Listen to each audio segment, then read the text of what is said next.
ठाणे जिल्हाधिकारी अशोक शिंगारे गुरुवार 31 जुलै रोजी सेवानिवृत्त झाले आहेत। त्यामुळे रिक्त झालेल्या ठाणे जिल्हाधिकारी या पदासाठी श्री कृष्णनाथ पांचाळ यांची शासनाने नियुक्ती केली आहे। गुरुवारी पांचाळ यांनी जिल्हाधिकारी पदाचा कार्यभार स्वीकारला। श्री कृष्णनाथ पांचाळ यांना ठाणे जिल्हाधिकारी या पदाचा कार्यभार स्वीकारण्याचे आदेश शासनाने दिले होते। त्याबाबतचे परिपत्रक मंत्रालयातून जारी करण्यात आले होते। गुरुवारी दुपारी श्री कृष्णनाथ पांचाळ यांनी ठाण्याचे निवृत्त जिल्हाधिकारी अशोक शिंगारे यांच्याकडून जिल्हाधिकारी पदाचा कार्यभार स्वीकारला।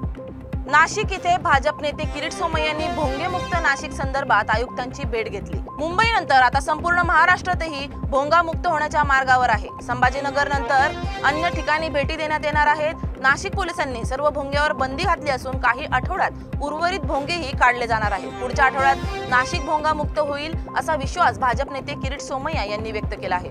रात्री 11 ते सकाळी 6 दरम्यान भोंग्यांवर बंदी घालण्यात आली असून कायदा आणि सुव्यवस्थेसाठी भोंग्यांचा वापर करता येईल, मात्र त्याचा गैरवापर टाळण्याचे आवाहन करण्यात आले आहे। राहुल आणि सोनिया गांधींनी यातून धडा घ्यावा असा टोलाही किरीट सोमय्या यांनी यावेळी लगावला आहे। छत्रपती संभाजीनगर जलसंपदा मंत्री राधाकृष्ण विखे पाटील यांच्या हस्ते नाथसागराच्या पाण्याचे जलपूजन।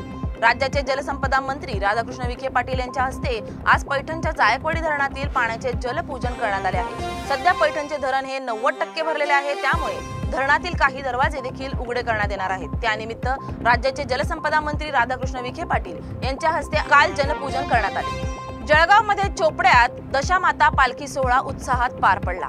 तृतीय पंथांचाही सहभाग लक्षवेधी ठरलाय। चोपडा शहरातील गुजराळी भागात शंकर राजपूत यांच्या निवासस्थानी विराजमान असलेल्या दशामाता मंदिरात दरवर्षीप्रमाणे यंदाही नवरात्र महोत्सव मोठ्या भक्तिभावात साजरा करण्यात येत आहे। या महोत्सवातील मुख्य आकर्षण असलेला दशामाता पालखी सोहळा आज मोठ्या उत्साहात पार पडला।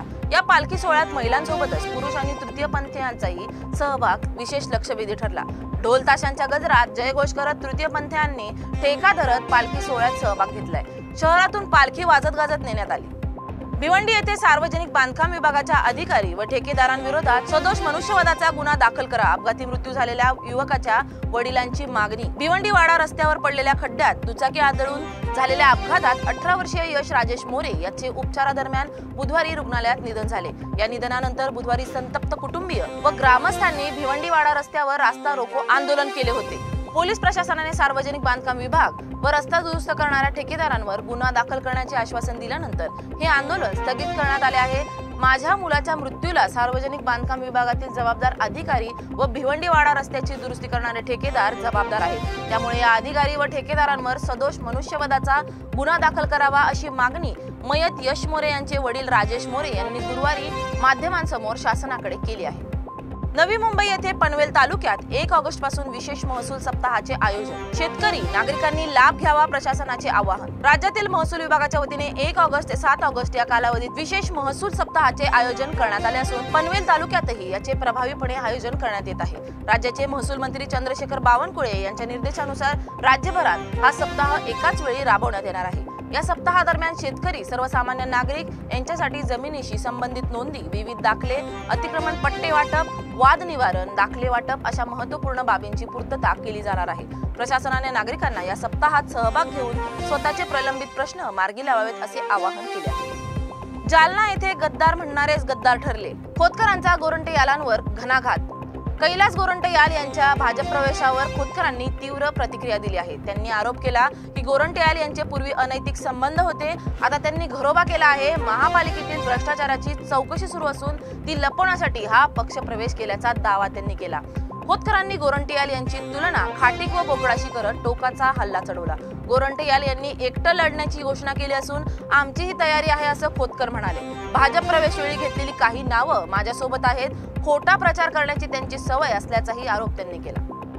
सांगली येथे माधुरी हत्तीने गुजरातला हलवल्याच्या निषेधार्थ मिरजमध्ये जैन समाजाचे आंदोलन। नांदेड येथील माधुरी हत्तीला वनतारा उद्यानामध्ये हलवल्याच्या निषेधार्थ मिरजमध्ये सकल जैन समाजाकडून रिलायन्स कंपनीच्या उत्पादनांवर बहिष्कार टाकण्याचा निर्णय घेण्यात आला आहे। मिरज येथील महाराणा प्रताप चौकात जैन समाजाकडून जोरदार घोषणाबाजी करत आंदोलकांनी रिलायन्सच्या पोस्टर फाडून व त्यास जोडे मारून अंबानी यांच्या विरोधात घोषणा दिल्या आहेत। तसेच माधुरी हत्तीला पुन्हा जिनसेन मठात परत आणण्यासाठी न्यायालयात लढू असा इशारा देण्यात आला आहे। या आंदोलनात मिरज येथून मोठ्या संख्येने जैन समाज बांधव उपस्थित होते। जैन समाजाच्या वतीने असा ठराव करण्यात आला की आता रिलायन्स कंपनीची कोणतीही वस्तू खरेदी केली जाणार नाही। यामुळे अंबानी समूहावर सामाजिक दृष्ट्या दबाव टाकण्याचा प्रयत्न असल्याचे दिसून येते।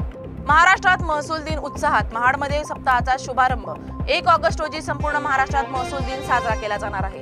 महसूल मंत्री यांच्या आदेशानुसार राज्यभर महसूल सप्ताहाचे आयोजन करण्यात आले असून रायगड जिल्ह्यातील महाड येथे यांचा भव्य शुभारंभ आज होणार आहे। संत रोहिदास सभागृहात होणाऱ्या या कार्यक्रमात महसूल विभागातील कर्तव्यनिष्ठ अधिकारी व कर्मचाऱ्यांचा सत्कार केला जाणार आहे। 1 ऑगस्ट ते 7 ऑगस्ट या सप्ताहात विविध जनजागृतीपर कार्यक्रम, उपक्रम व कार्यशाळा आयोजित केल्या जातील।